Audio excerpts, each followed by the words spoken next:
누가복음 13장 6절에서부터 9절까지의 말씀, 신약성경 117면입니다. 이 말씀을 제가 봉독합니다. 이에 비유로 말씀하시되 한 사람이 포도원에 무화과 나무를 심은 것이 있더니 와서 그 열매를 구하였으나 얻지 못한지라. 포도원 지기에게 이르되 내가 3년을 와서 이 무화과 나무에서 열매를 구하되 얻지 못하니 찍어버리라. 어찌 땅만 버리게 하겠느냐. 대답하여 이르되 주인이여 금년에도 그대로 두소서. 내가 두루 파고 거름을 주리니 이 후에 만일 열매가 열면 좋거니와 그렇지 않으면 찍어버리소서 하였다 하시니라. 아멘. 예, 여러분 한자에 보면 기다릴 때라는 한자가 있습니다. 화면을 봐주시면 기다릴 때라는 한자가 있는데요.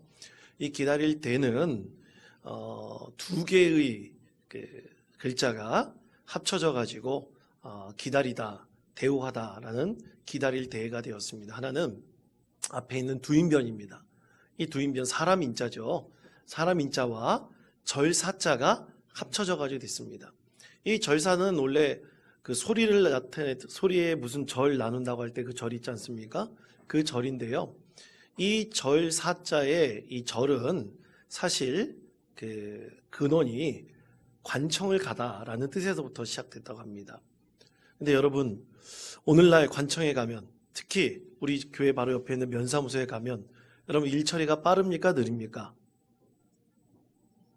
여러분 다른 나라에 안 살아보셔서 그렇지만 우리나라 같이 빠른 나라가 없습니다. 여러분 일본은 이 관공서에 가면 자기 도장 찍을 때 있잖아요. 걔네들은 걔네라 그러면 안 되지만 일본이라는 나라는 도장 찍는 그 기계를 만드는 나라예요. 근데 우리나라는 어떻게 합니까? 다 인터넷 안에서 그 프로그램으로 다 그것을 해결하죠. 여러분 예전에 제가 학교에서 졸업증명서를 떼야 될 일이 있었어요. 근데 옛날에는 직접 가가지고 학교 교학과에 가서 증명서를 뗐습니다. 근데 요즘엔 어떻습니까? 그냥 집에서 인터넷에서 출력할 수 있는 시대예요. 참 놀랍게 빠른 시대가 되었습니다. 그런데 이 기다릴 때에 이 대자의 하나의 그 절사자, 그 관청에 가다라는 뜻은 아주 오래전에 관청에 가면 관청에 가서 기다리는 시간이 너무나 힘들었습니다. 왜냐하면 세워라 내어라 요청한 것이 되지도 않았기 때문이에요. 그래서 언제까지 기다릴지 모른다는 그런 뜻이 바로 이 절사자 옆에 사람이 붙어가지고 언제까지 하염없이 그냥 기다리는 어떤 그 시간이 없이 계속해서 기다리라는 뜻으로 이 기다릴 대자가 만들어졌다고 합니다. 여러분 기다림에 있어서 또 하나 아주 재미있는 아주 흥미로운 실험이 하나 있었는데요. 그것은 1960년 스탠포드 대학의 월터 미첼이라는 심리학자와 그의 연구진들이 행했던 마시멜로 실험이라는 것이 있습니다. 이 마시멜로 실험은 한 3세에서부터 5세 되는 아이들을 대상으로 실험을 했는데요. 나중에 30년 동안 추적해서 아이들을 실험한 그 실험군의 30년 이유가 어떤지를 이렇게 연구한 그런 실험이었습니다. 내용은 이런 것입니다. 그때 미셸 교수는 4세 된 아이들을 대상으로 실험군을 짜가지고 실험을 했는데요. 선생님이 아이들이 모여있는데 들어와가지고 아이들에게 말합니다. 이 마시멜로가 있는 그 접시가 있는데 한 접시는 하나만 올려져 있고 한 접시는 2개가 올려져 있어요. 근데 만약 선생님이 잠깐 나갔다가 다시 들어왔을 때까지 이 마시멜로 하나를 먹지를 않으면 나중에 너희들은 2개를 먹을 수 있다고. 그러니까 지금 먹어도 되지만 좀 기다렸다가 선생님이 온 다음에 먹으면 2개를 먹을 수 있다고 규칙을 알려줬습니다. 실제로 선생님이 나갔어요. 15분 있다가 선생님이 들어왔습니다. 여러분 어떻게 됐을까요? 그 가운데 어떤 아이들은 하나의 마시멜로를 그냥 급해서 먹는 아이들이 있었고, 선생님이 올 때까지 기다리고 난 이후에 하나가 아니라 2개의 마시멜로를 먹는 아이들이 있었다고 합니다. 그리고 나이 중에 아이들이 15년 뒤에 미셸 교수는 이 아이들의 삶이 어땠는지를 추적해 보았어요. 그때 참으로 놀랍게도 2개의 마시멜로를 먹기 위해서 선생님이 올 때까지 인내하고 기다렸던 이 아이들은요, 세상적으로 보면 참 공부도 잘하고 또 능력도 있어가지고 아이들이 많은 사람들한테 인정받는 성인으로 자라났다는 것입니다. 그런데 상대적으로 그냥 급하게 선생님이 나가자마자 마시멜로 하나를 먹었던 아이들은 상대적으로 그렇지 못한 어른으로, 성인으로 자라났다는 것입니다. 물론 이 실험에 반론을 제기하는 사람들 참 많이 있었어요. 그러나 이 실험으로 얻는 결과는 그런 것입니다. 자신의 자아의 욕구를 잘 참고 기다리는 사람에게는 더 많은 성공적인 요소들이 많이 창출될 수 있다, 나타날 수 있다라는 것을 증명한 것입니다. 성도 여러분, 기다림에는 반드시 열매가 있어야 합니다.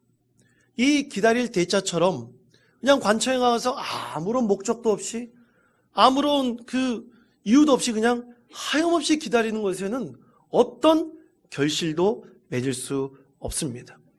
그러나 반드시 무언가 기다림 이후에 결실을 맺을 수 있다는 어떤 목적을 가지고 그렇게 기다리게 된다면 반드시 그 가운데 분명한 열매를 맺게 될 것입니다. 오늘 하나님께서 주신 이 말씀은 기다림에 대한 우리 예수님의 말씀입니다. 예수님께서 누가복음 13장 6절에서 이렇게 말씀을 하십니다. 자, 13장 6절의 말씀 다 같이 한 목소리로 읽겠습니다. 이에 비유로 말씀하시되 무화과 나무를 심은 것이 있더니 와서 그 열매를 구하였으나 얻지 못한지라. 아멘. 자, 이 말씀에 보면 포도원에 무화과 나무를 심었다고 했습니다. 그런데 여러분, 이스라엘 가보면 무화과 나무는 굉장히 흔한 나무예요. 길가에도 무화과 나무가 있고 산에도 무화과 나무가 있고 어디든 가든지 무화과 나무를 이스라엘에서는 볼 수가 있습니다. 그만큼 무화과 나무는 어디다 심어놔도 이스라엘이라는 환경 속에서는 잘 자라날 수 있는 나무였다는 뜻이죠. 그런데 여러분, 오늘 포도원 주인은 이 무화과 나무를 어디다 심었습니까? 포도원에 심었습니다. 자기가 잘 갖고 놓은 포도원에 심었어요. 그 포도원에 심었다는 것은 이 포도원 주인이 무화과 나무에게 기대하는 것이 굉장히 컸다는 얘기입니다. 무화과 나무를 통해서 많은 열매를 거둘 것이라고 생각을 해서 좋은 포도밭에 이 무화과 나무를 특별히 심고 양육했던 것이죠. 그런데 여러분, 어떻게 됐습니까? 3년 동안 키웠는데 무화과 나무에 어떤 결실도 맺지 못했다고 말씀을 합니다. 그래서 이 주인은 화가 나서 저 무화과 나무를 베어버리라고 포도원지기한테 명령을 했는데 포도원지기가 주인에게, 주인님, 제가 저 나무를 1년 동안 거름도 주고 또 물도 주면서 정성스럽게 키워보겠습니다. 만약 그때도 열매가 없다면 그때 베어버리셔도 되지 않겠습니까? 이것이 바로 오늘 우리에게 주신 하나님의 말씀의 배경입니다. 자, 그렇다면 여러분, 포도원지기가 왜 주인에게 그런 말을 했을까요? 여러분, 포도원지기가 그 무화과 나무를 직접 자기가 사서 심은 것일까요? 무슨 이유가 있길래 이 포도원지기는 포도원 주인에게 무화과 나무에게 1년의 시간을 허락해달라고 주인에게 요청을 했을까요? 여러분, 하나님께서는 이 말씀을 통해서 우리가 기다림을 통해 얻는 하나님의 은혜가 무엇인지를 분명히 깨닫기를 원하십니다. 그렇다면 우리가 인생 가운데서 기다림을 통해서 우리가 얻을 수 있는 하나님의 은혜는 과연 어떤 것들이 있을까요? 오늘 말씀에서는 세 가지를 우리에게 말씀을 하십니다. 첫째는 믿음에 대한 것입니다. 이 믿음은 바로 주인이 포도원지기에 대한 믿음, 신뢰를 말합니다. 자, 누가복음 13장 8절에서부터 9절까지 말씀을 다 같이 한 목소리로 읽겠습니다. 대답하여 이르되 그대로 두소서. 내가 두릅하고 거름을 줄이니 이후에 만일 열매가 열면 좋거니와 그렇지 않으면 찍어버리소서 하였다 하시니라. 아멘. 자, 오늘 말씀 중에서 가장 핵심적인 것이 바로 이 부분입니다. 다시 말해 포도원 주인이 포도원 지기에 대한 말을 절대적으로 믿고 신뢰하였다는 것입니다. 자, 그렇다면 포도원 주인이 어떻게 이 포도원 지기의 말을 신뢰할 수 있었을까요? 여러분 한번 상상해 보십시오. 어떻게 주인이 자기의 종의 말을 이렇게 전적으로 신뢰하여서 3년 동안 키운 무화과 나무를 베어버리지 않고 1년 동안 포도원 지기에게 맡겨서 한번 잘 키워보라고 허락을 할 수 있었을까요? 포도원 주인은 포도원 지기가 그가 성실하게 신실하게 그 포도원을 늘 잘 가꾸는 아주 믿을 만한 사람이었다는 것을 분명히 말씀을 통해서 우리에게 밝히고 있습니다. 여러분, 믿고 신뢰할 만한 사람의 말은 분명한 가치가 있습니다. 그런데 내가 믿지도 않고 신뢰하지도 못한 사람의 말을 믿어 줄 리가 없지요. 우리가 누군가의 그 신뢰할 만한 믿음이 있다면, 그 사람에 대한 신뢰할 만한 믿음이 있다면 우리는 기대하는 마음으로 그가 말하는 것을 믿어주고 또 기대하며 기다릴 수 있습니다. 하나님께서는 바로 우리에게 이것을 주시기 위해서 기다림을 통한 하나님의 은혜가 바로 한 사람에 대한 진정한 믿음을 통해서 나타날 수 있음을 우리에게 말씀을 하십니다. 사랑하는 성도 여러분, 우리는 누구에게든지 신뢰하는 마음, 기대하는 마음을 가질 수가 있습니다. 그러나 모든 사람이 다 그렇지는 않습니다. 모든 사람에게 다 내가 당신을 신뢰합니다. 당신에게 모든 것을 맡길 수 있습니다. 당신의 말을 전적으로 믿습니다. 말하지 않습니다. 우리와 가까운 사람들, 내가 사랑하는 사람들, 나하고 좋은 이웃 관계에 있는 사람들, 그리고 수십 년 동안 함께하면서 그가 참으로 신뢰할 만한 사람이라는 것을 분명히 깨달았을 때 그의 말을 믿고 그의 말을 따를 수가 있습니다. 사랑하는 성도 여러분, 사랑하는 자녀들 믿습니까? 여러분 사랑하는 자녀들 믿습니까? 아니, 못 믿는 자녀들도 있잖아요. 같이 오랫동안 우리가 함께 생활을 했다 할지라도 그의 행동과 그의 삶이 정말 모범적이지 않다면 자녀라도 믿지 못합니다. 그러나 오늘 포도원 주인은 포도원 지기를 전적으로 믿었습니다. 신뢰하였습니다. 그래서 그가 1년 동안 기다려보자라고 한다면 그래, 기다려보자. 그의 말에 분명한 신뢰가 있기 때문입니다. 사랑하는 성도 여러분, 우리 믿음의 공동체와 또 믿음의 가정, 믿음의 교우 관계들은 이렇게 수십 년 동안 신앙생활하면서 함께 신뢰할 수 있는 믿음의 사람들입니다.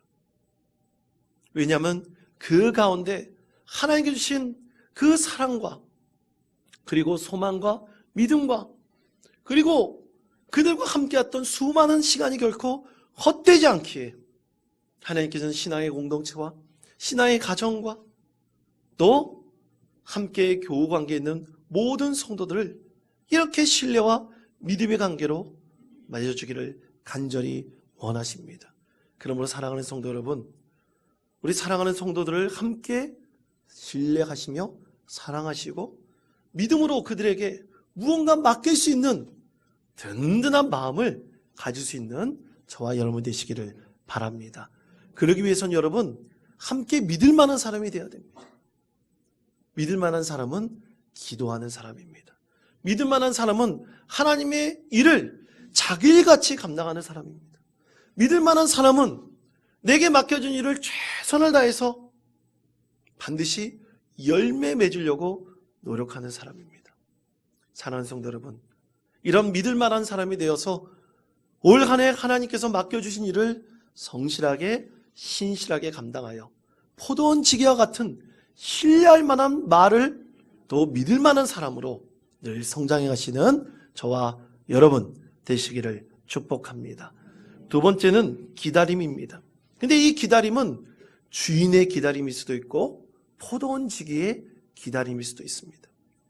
저는 이 말씀을 묵상하면서 주인의 기다림은 사람의 기다림과 같고 또 포도원 지기의 기다림은 하나님의 때를 기다리는 믿음의 사람 또는 우리 하나님의 기다리심과 같다. 저는 그렇게 묵상을 했습니다.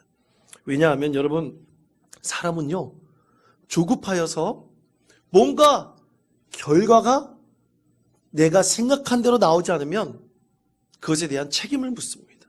여러분, 예를 들어서 축구 좋아하십니까? 여러분, 손흥민 선수가 있는 축구팀이 무슨 축구팀입니까? 죄송합니다. 모르시는 분이 많군요. 토트넘이라는 영국 팀인데요. 축구 좋아하시는 분은 알 겁니다. 젊은 분들은 알 거예요. 요즘 토트넘이 성적이 좋지가 않아요. 그랬더니만 당장 뉴스에 뭐가 나오냐면 감독에 대한 경질설이 나오더라고요. 여러분, 세상 이치는 그렇습니다. 뭔가 결과를 내야 되는데 결과 좋지 않으면 그것에 대한 책임을 물어요. 그리고 그 책임에 다해서 그 책임에 대해서 물러나게 만들어 버립니다. 이거 세상의 이치예요. 그러나 여러분, 하나님의 기다리심, 하나님의 때는 결코 그렇지 않습니다.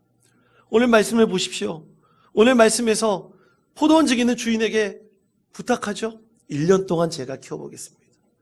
1년 동안 기다리십시오. 1년 동안 기다리셨을 때 만약 결과가 있지 않다면 그때 베어버려도 충분할 것입니다. 여러분, 이것이 하나님의 뜻을 이루는 믿음의 사람의 마음이어야 되고 또 우리에게 결실을 맺기를 원하시는 하나님의 기다림이라 믿습니다. 여러분, 그런데 이 기다림은 지루함을 분명히 이겨나야 됩니다. 조병아 시인이라는 분은 기다림에 대해서 이 지루함의 관계에 대해서 이렇게 시로 표현을 했습니다. 한번 시를 감상해 보시기 바랍니다. 제목이 지루함입니다. 기다림이 없는 인생은 지루할 거다. 그 기다림이 너무나 먼 인생은 또한 지루할 거다. 그 기다림이 오지 않는 인생은 더욱더 지루할 거다.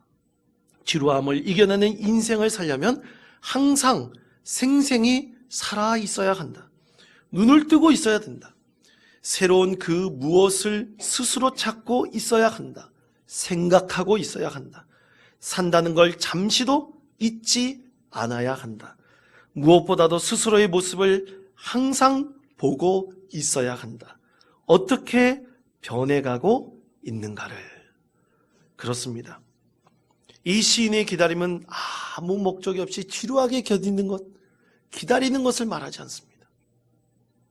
지루함이 있더라도 그 기다림 가운데는 조그만 변화가 있고 그리고 조그만 변화를 통해서 무언가 생생히 살아있는 것을 느낀다면 그 가운데 반드시 이 기다림에는 열매를 맺을 것임을 분명하게 시인은 노래하고 있습니다.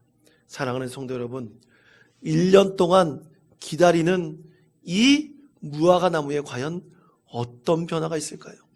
분명히 정성을 썼고 분명히 거기에 마음을 쏟으면 반드시 그 가운데 조금의 변화가 있습니다.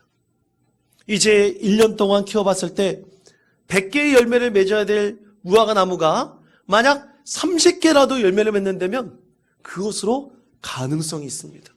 또 그 다음에 무화과 나무를 잘라버리지 않고 또 양육하고 열심히 최선을 다해서 키워서 이제는 60개의 열매를 맺는다면 그 가운데 또 가능성이 있습니다.